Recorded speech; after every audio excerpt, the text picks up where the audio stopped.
For my ungrouped frequency distribution on die rolls, where we obtain the values 1 through 6, we're now going to create something called a dot plot. Okay? A dot plot is used for quantitative variables with discrete values. The image we're looking for is a basic number line that you might use in algebra with a series of dots above the line pointing vertically. The number of dots will correspond to the frequency of each of your rolls.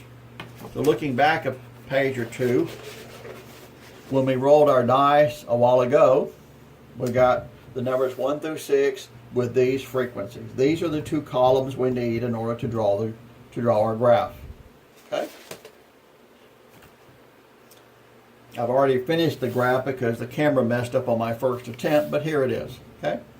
My title is Die Rolls, N equal 25. I could put the word single die rolls so that you'll know that I was only rolling one die and not two. Okay? On your graph, you draw an ordinary number line. Along that number line, the values can only be 1 through 6, so you evenly space out, put hash marks on your number line, and evenly space them out in number 1 through 6. The title for this graph, or the scale, is die roll values. And the number of dots extending upward depends upon the frequencies. I wrote the frequencies down from a while ago. We rolled a 1 5 times, a 2 was rolled once, 3 was rolled 4 times, and so on. Okay?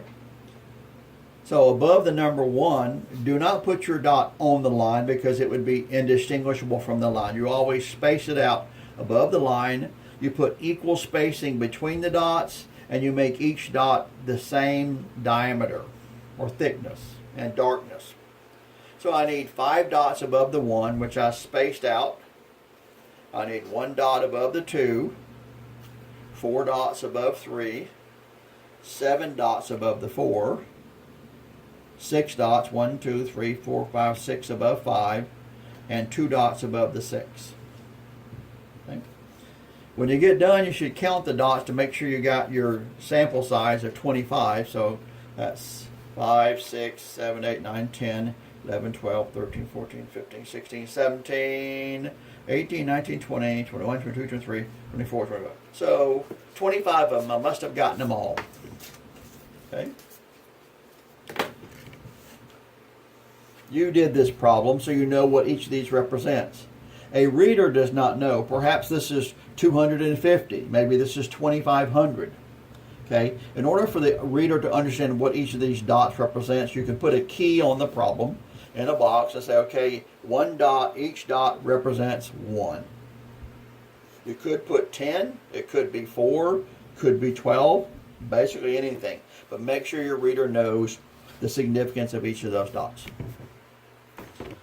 You might want this graph to be more complicated, but it's not. This is it.